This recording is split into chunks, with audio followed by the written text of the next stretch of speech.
see something now. Yep. Oops. Oops. Oops. So is that the... Can you all see that clearly?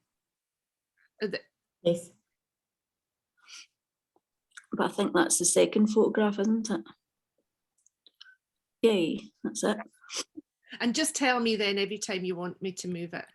Yeah, I think they're all kind of grouped, so it should be sort of easy enough to do. But yeah, okay. Well, I just start then. Yeah.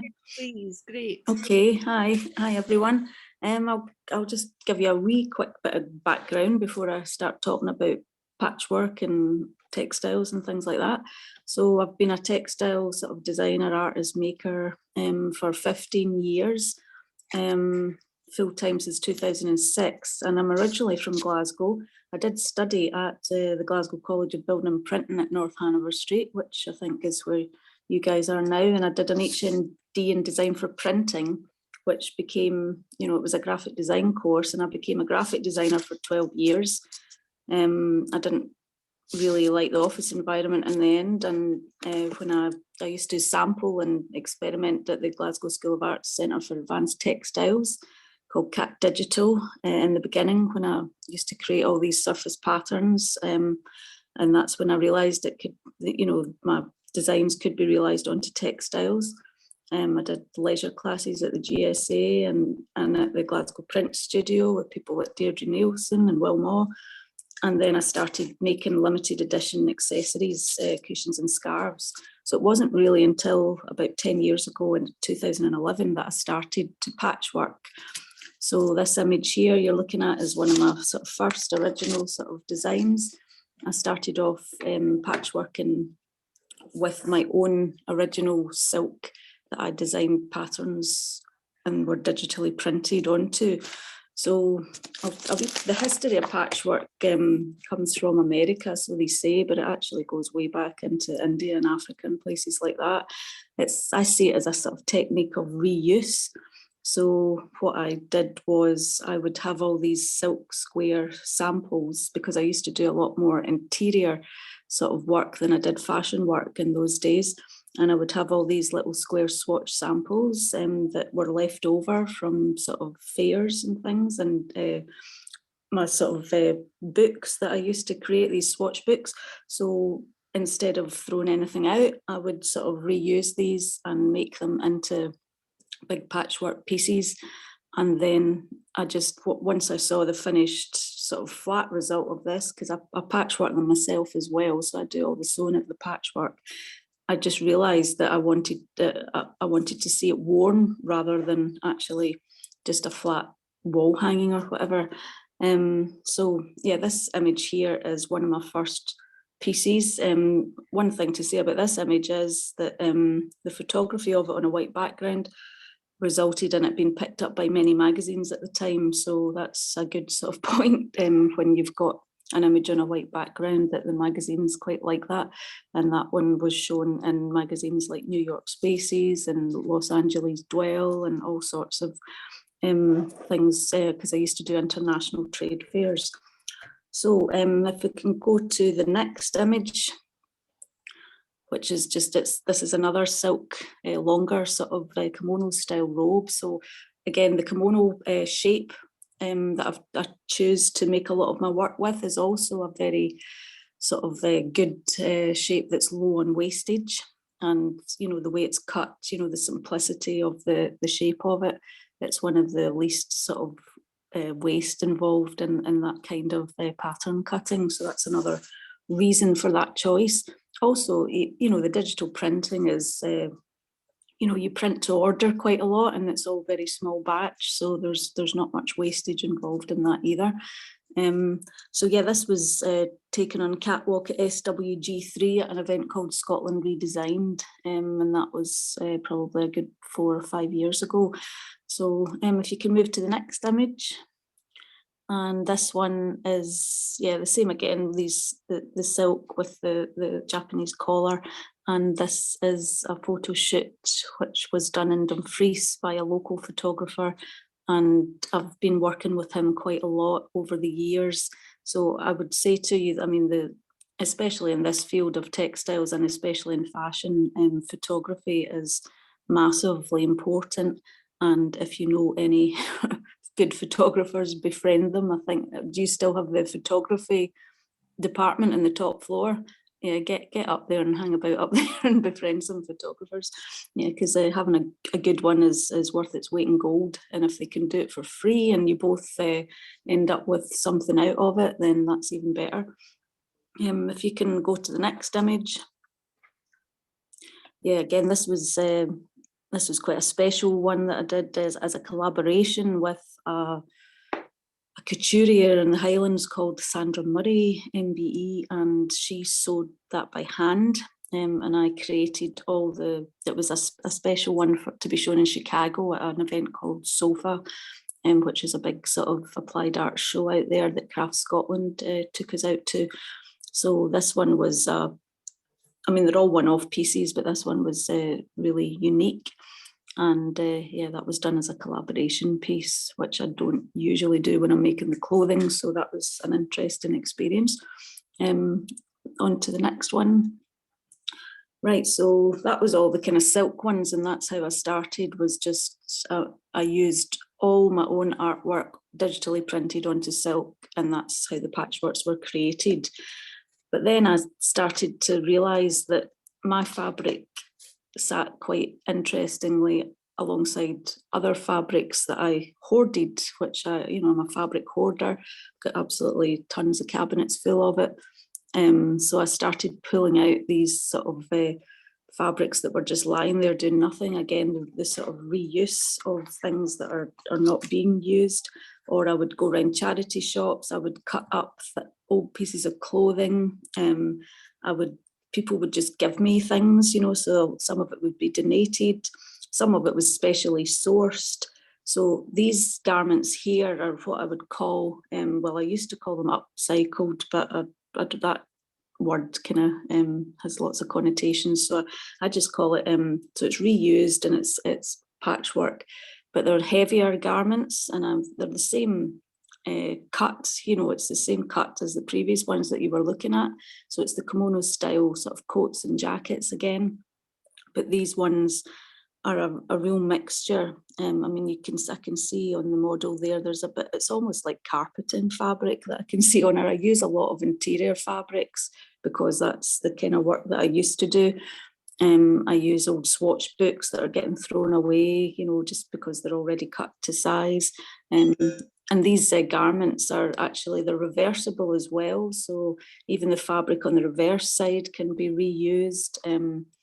And also they're one size fits all, which has a nice sort of connotation of, there's no sort of prejudice. They're sort of, they can fit lots of different sizes as well. So yeah, if you can go to the next one. So yeah, I do skirts as well. So these are wraparound skirts, again, with the one size fits all type of idea and reversible too. And this was a photo shoot done with the local photographer, Kim Ayres, that I've just mentioned, that I do a lot of projects with. And we did it against the backdrop of a mural wall that I actually painted in collaboration with a street artist called Tellis from Italy. So that was a really nice, because you can see my aesthetic in the wall, and you can also sort of ties in with the skirts. So that was a sort of perfect sort of scenario that happened. And we did that photo shoot at night, which I wouldn't recommend to anybody at 2 o'clock in the morning. And that's where the big shadows are coming from and all the lighting and everything. But yeah, so I mean, it's also just to get across that, I'm a textile sort of designer, artist, or whatever you want to call it, but I do get involved in lots of different sort of art projects. So that mural project was called Rural Mural, and it was run by Spring Fling, and that my local arts organisation down here in Dumfries and Galloway is Upland. So they sort of pioneered that whole project, which was an amazing experience to sort of be a part of. If you can go to the next one. Yeah, again, that's just another example of one of my patchwork coats in front of that same mural. If you can go to the next one. yeah, this is just more of a close-up. So on the right-hand side, you can see that's one of my designs. I think that was inspired by sort of stained glass. And then on the left-hand side, you can see like a piece of tweed, it looks like, that I've probably ripped out of a swatch book. So yeah, and there's lots of other things involved. So the one thing I always do is I always have some element of my own fabric in the patchwork, which then makes it completely unique to me, and therefore nobody else could ever replicate it. And that's really important to me, that it's as individual as I can possibly make it. Yeah, if you can go to the next one. Okay, Oh, it's in the other email, so I'll just stop share for a minute and bring that up. do I just hold and accept here? Oh, Oh, I don't know what's happening. Hold on a minute.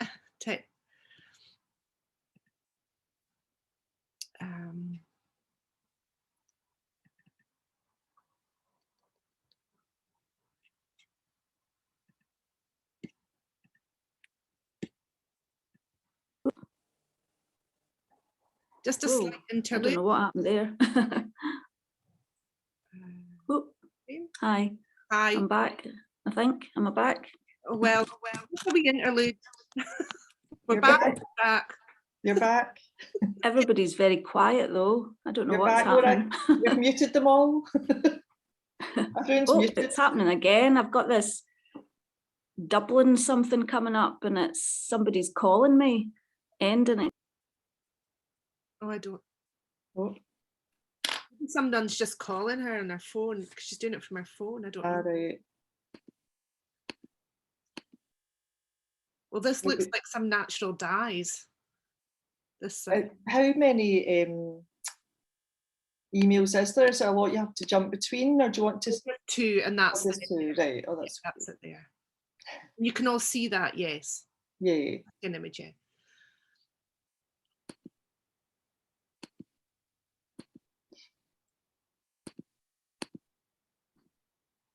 That might be her back. Hi again. Oh, hi, Morag. I think somebody's trying to phone me. I think that's basically what's happening. Sorry about that. They can join the Zoom. On swiftly. Yeah. Anyway, I've told them to stop phoning me, please. Right. So yeah. So that was all the sort of patchwork. Now this image is so. Let me get back to where I was there. So yeah, so for the last 2 years, I'm moving into a sort of whole new area of my textiles, which is going into sort of sustainability even more so. So it's about natural dyeing, eco printing, that kind of thing. And so from 2009, I received a sort of local Go and See grant from my local arts organisation Upland. And I went to Edinburgh for an eco printing class, and that kind of started me on a whole new sort of tangent really. So eco printing is where you use leaves to get the print from the leaf onto the fabric. It's quite a complex process that involves words like mordanting and that I won't go into, that fixes the actual printing process together at the end. But anyway, I got the Craft Scotland Compass Award for established makers in 2020, and that began a series of workshops as well in indigo and shibori, which is another way of natural dyeing with a specific sort of blue colourway that comes from a plant called indigo, and natural dyeing and eco printing as well. So some of those were online, obviously, due to lockdown. And then in May 2021, I received a Creative Scotland Open Fund Award for a self-directed project, which was last 6 months. So I'm just coming to the end of that now, and it's called Collaboration with Nature. So it's research, experimentation and workshops with natural dyeing and eco printing. So this image here is a pot of gorse flowers in a dye pot over a heat source. It's all done outside. There's a fire underneath there. And yeah, this creates a specific sort of shade.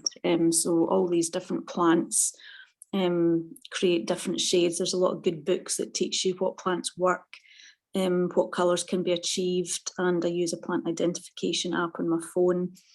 Anytime I'm walking the dog, I've got bags with me to gather leaves locally, but this specifically was at a workshop in Glen Affric in the Highlands. If you can go to the next image. Right, so this is a newsletter that I send out. So this is my latest one about everything that I've been doing this year. So you can see some seaweed there. I'm experimenting with that. So I mean, you can literally try experimenting with anything. And there's also, yeah, the gorse flowers are there. There's, if you can go to the next image, I think I've got them a bit more closer up. Yeah, so this was the image on the right, that mustard colour, that's what was created from the gorse flower. And I did a bit of shibori on top of that, which is a sort of printing technique where you can use anything to get a resist. So then whatever you know, I used pegs, and whatever the peg has been leaves the fabric white, and then the dye goes around it. So you can use like CDs and peg them onto it and get nice big sort of circular shapes. And then the piece of fabric next to that is yeah, that one's there's a lot going on in there. I think we used brambles and things like that in there too. So yeah, if you can move to the next one. Yeah, and this is on the right there, that's called a cotinus leaf. They're very good for printing with. There's all sorts of different types of leaves. I mean, literally on everybody's, I mean, I live right in the heart of the countryside here, so I mean, it's in abundance, but absolutely anybody can walk outside their front door and go into gardens and ask permission from people and start rummaging around people's gardens. If you can go to the next slide there. So this was, so just to show you how it translates at the moment anyway. I mean, the whole project is very experimental, and I'm still not quite sure where it's all going to end, but this is a coat done in the same style as you've seen in the previous images, but there's indigo fabric, indigo dyed fabric within it. And also a good thing to mention about this coat is that there is cashmere pieces, these sort of stripes across it that you see in the dark are cashmere pieces that came from a mill in Langham. So Langham's in Dumfries and Galloway, and they're one of the last sort of textile towns that are still in production, and their mill still produces the most beautiful cashmere. And so I did a project there with a school called Making Connections with filmmakers from the region, and Deirdre Nielsen was the textile artist involved, and I did the school part of the project.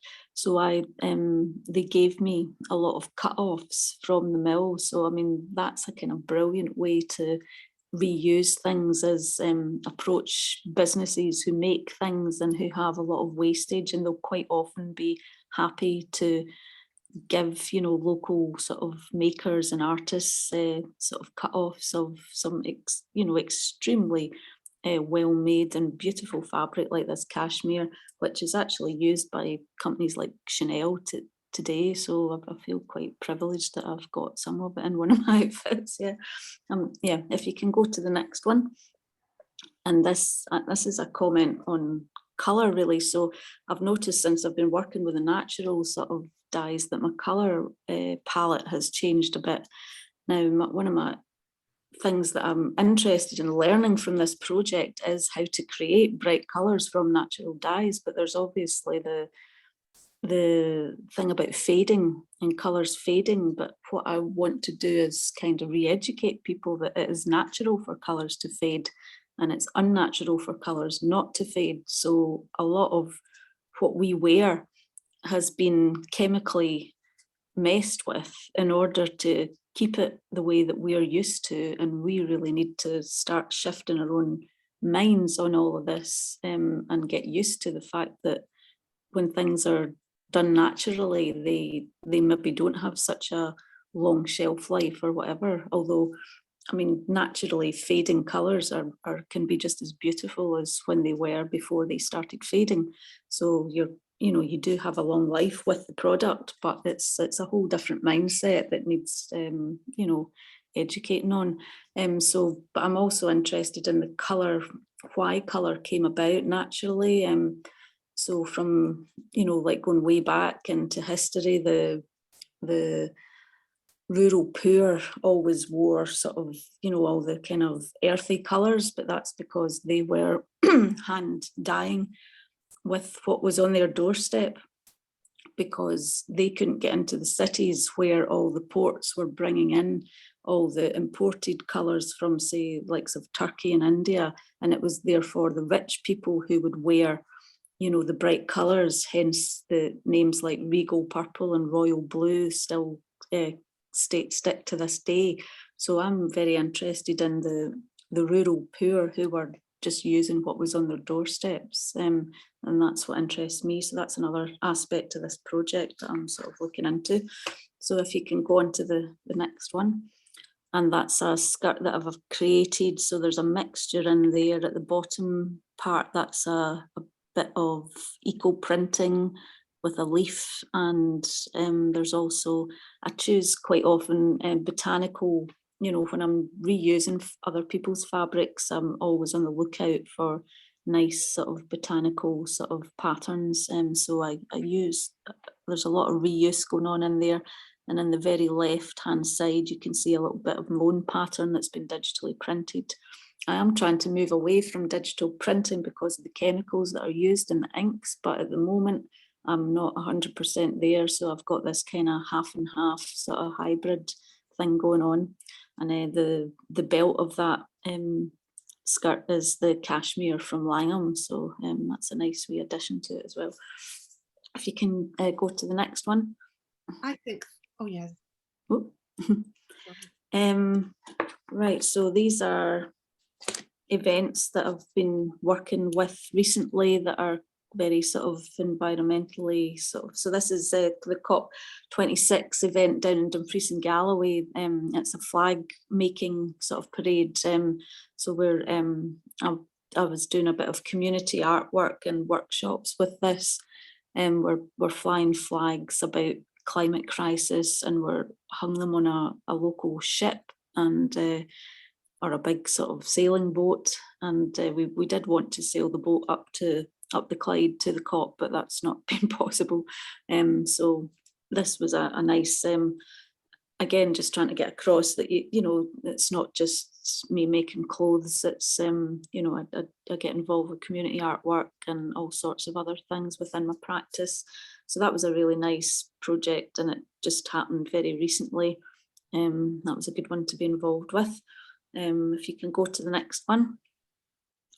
Yeah, this is quite an important part of my sort of existence down here in Dumfries and Galloway. So I now live in Kirkcudbright, which is the sort of Scotland's artist town. It's in southwest Scotland. I moved here 10 years ago, and I've been the sort of founder member of these artists and makers shops that we now have 3 of.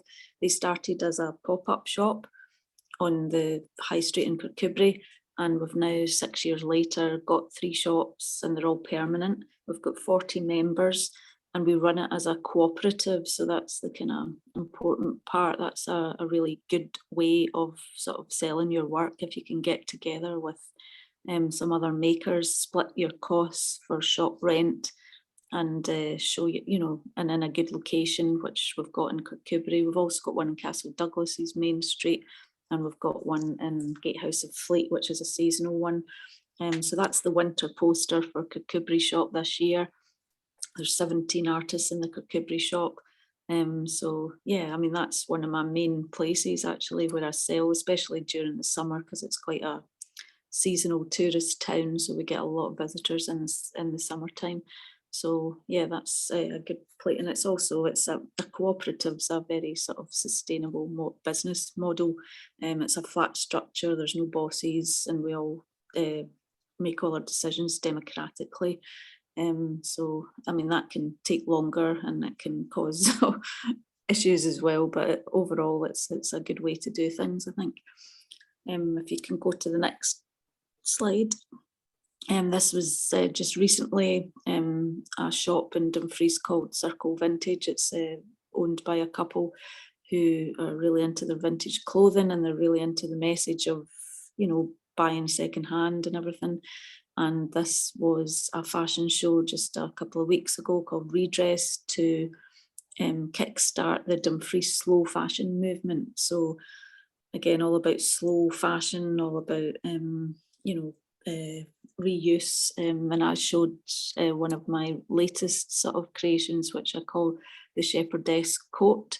It's to do with sort of the rural sort of thing I was talking about before, and the sort of lack of strong colours and natural sort of fabrics. So, and the bottom left is two of my sort of more sort of colourful pieces, silk pieces, and the piece in between wasn't mine. That's a trash couture piece made by the owners of the Circle Vintage shop. So this was a community event, really. Everybody just volunteered to be involved in it at the Theatre Royal in Dumfries. So again, another nice sort of community thing to get involved with. If you can, is there any other? Oh, right. Yeah, this is the sort of my last image, so I'll stop talking after this. This was a really lovely commission that I got. I did the Pit and Weem Arts Festival in 2019, and a woman came up to me quite enthusiastically with this beautiful piece of fabric, which she claimed was Margaret MacDonald, which, you know, I thought, wow, that's quite something. So if any of you don't know, Margaret MacDonald's Charles Rennie Mackintosh's wife, and she was a really prolific artist in her time. Yeah, so the story behind the piece of fabric, which you can see at the top there, I mean, absolutely gorgeous piece of arts and crafts fabric from, I think, 1890s. We eventually got an expert to verify if it was indeed Margaret MacDonald, and it turned out it wasn't, but it was of that period and very sort of highly collectible. But the lady who owned it got it through a lecturer in the Glasgow School of Art in the 1960s who saved it because it was being used as a dust sheet on the floor. So he saved it and passed it on to this woman who he knew would appreciate it. Now, she wasn't precious about conservation, and so she wanted me to cut it up and patchwork it in with my fabrics. So I eventually did that for her, and that's what you can see is what I made from it. And it was eventually shown at Marchmont House, which is a massive big stately home.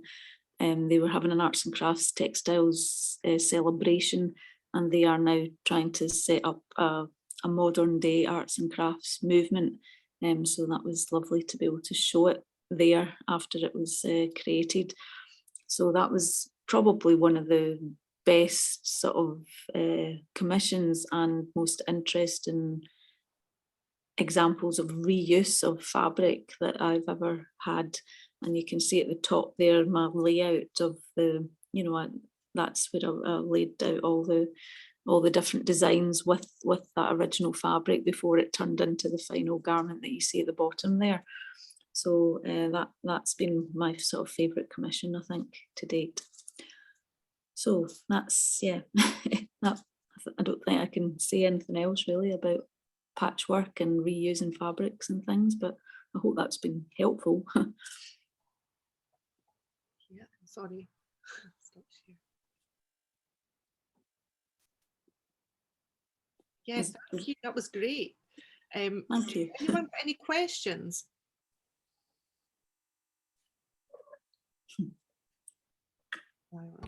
I've got a question. Oh, cool. Hi. Hi, so that was really, really interesting, and I really love your stuff, and especially like all the natural dye. I was just wondering, like obviously that side of it's been really important to you, that using natural dye and not using chemicals.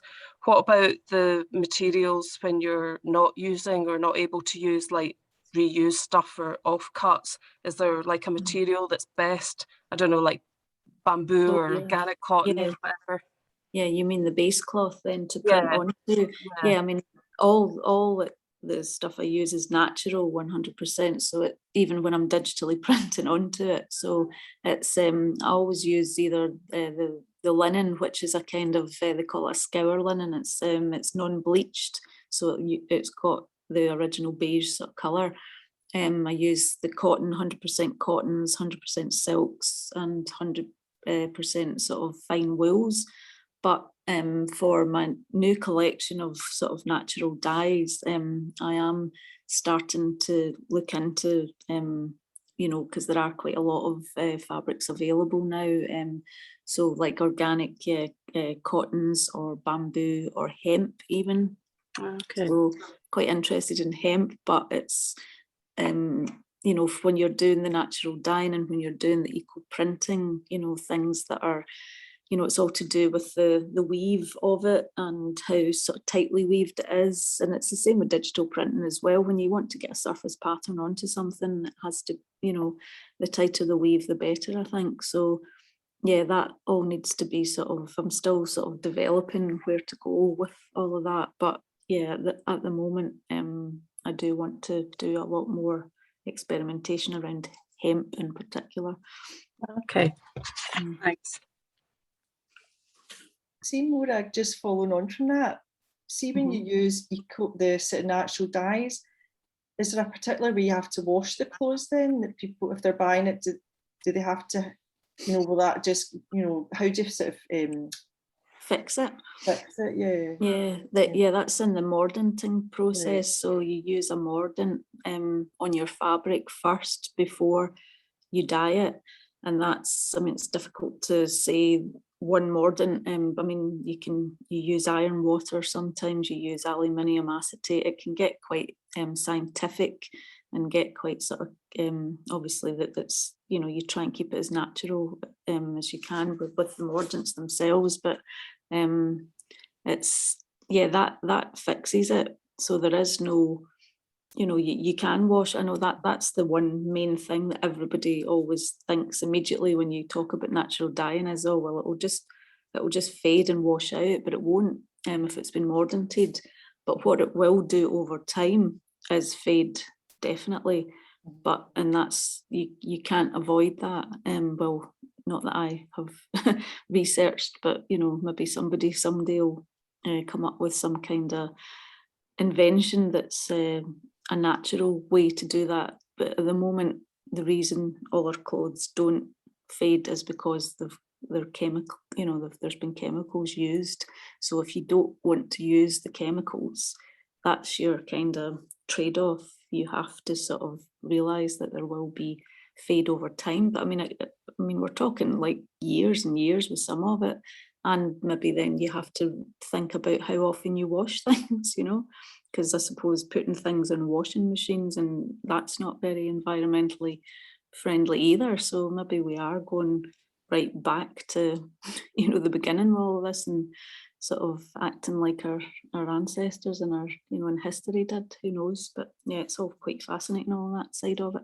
But I want to really try and get into a sort of, it's almost like the education of the whole idea of fading and how, I mean, I think some things look beautiful when they fade.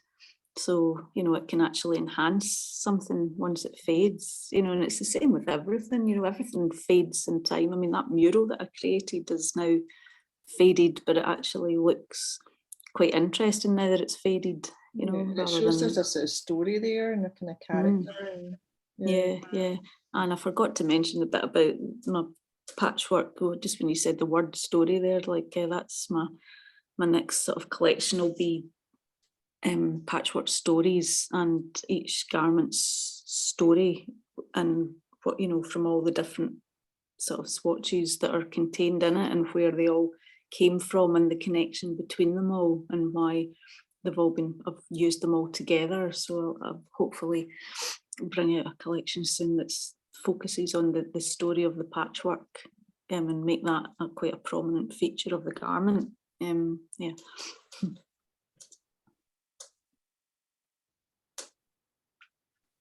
Is anyone any other questions? Can I just ask one more thing as well? Like, how did COVID affect you and affect like your practice? Did that kind of have an impact?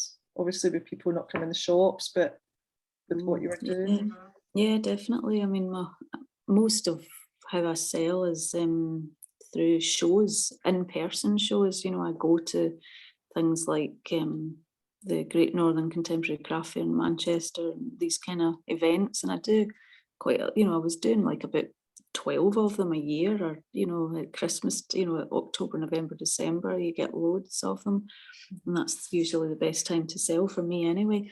But yeah, they all went to nothing overnight. So my business kind of went to nothing overnight with it. So I got a lot more involved with local, like my community arts and things like that, which has actually been brilliant anyway. I really enjoy that kind of thing, and it's opened up a whole new, I mean, I always did a bit of it anyway, but I'm doing a lot more, I suppose, and trying to just people are starting things up in the local area, like this free slow fashion movement, things like that are just great to be involved with. So yeah, more sort of local sort of work and less travel, I suppose, at the moment. Yeah.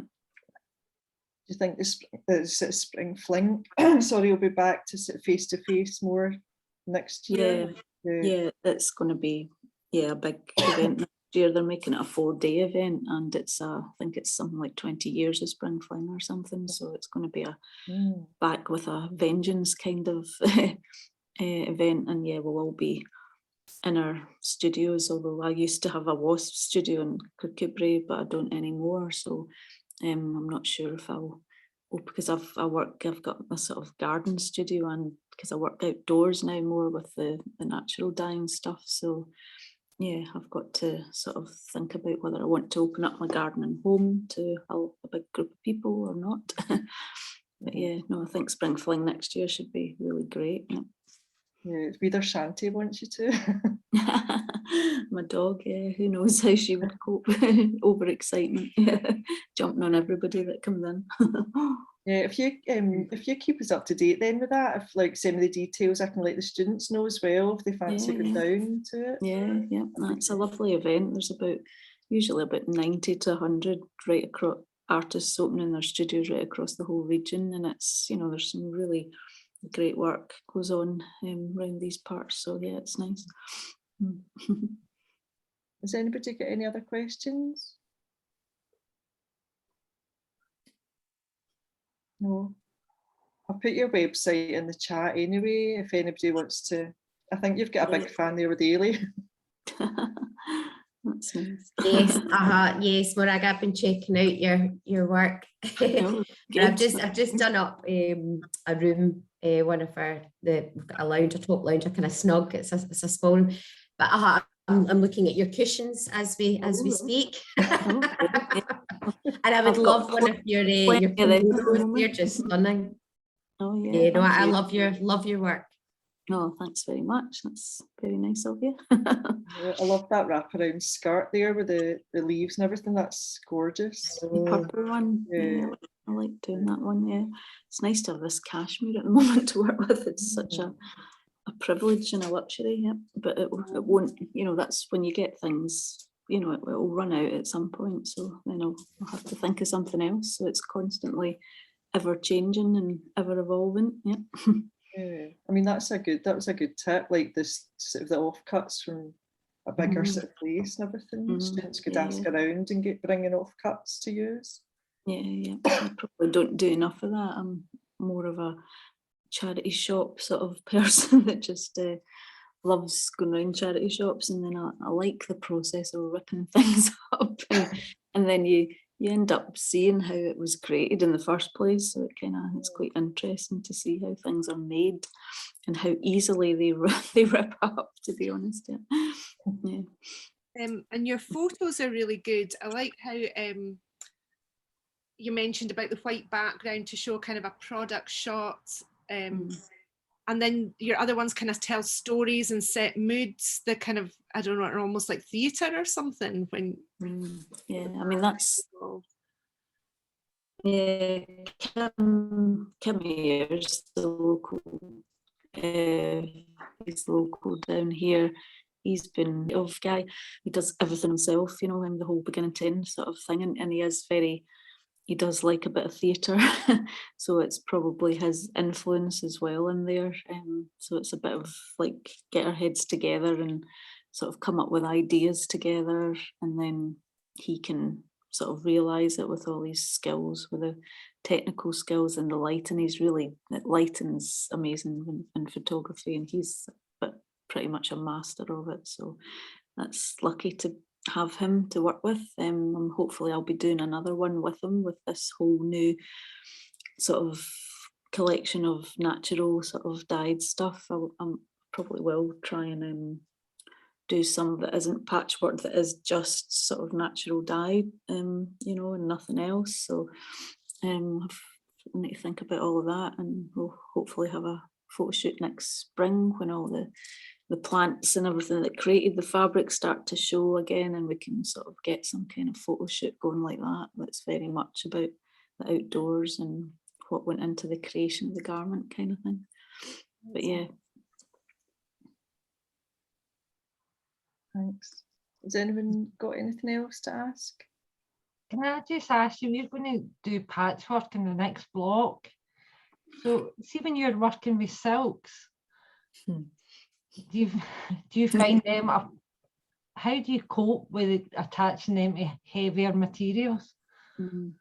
Well, yeah, I tend to, the one thing, I mean, I always say that I mix just about anything, and I probably, if I was learning in a college or something, I would maybe be guided not to do that. And especially when it's a worn garment, I mean, when it's a wall hang or something, it doesn't really matter, I don't think, or a cushion or something. But when it's got to drape on the body, it has to sort of hang in a certain way. But I do use some vastly different fabrics, and I mix them all in, and I've never had any complaints. But what I would say is that mixing different weights can sometimes have problems. And if I wouldn't really put a silk next to a really heavy sort of, I don't know, wool or something like that. I think that might cause a bit of tension.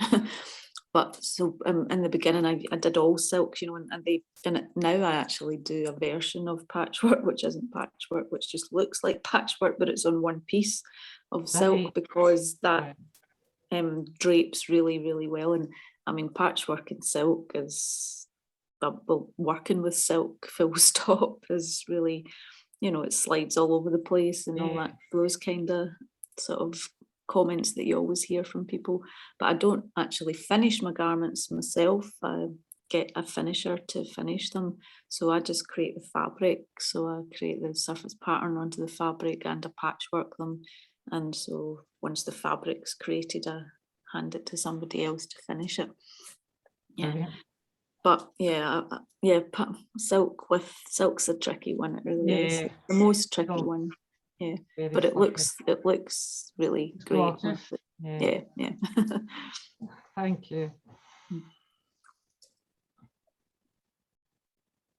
I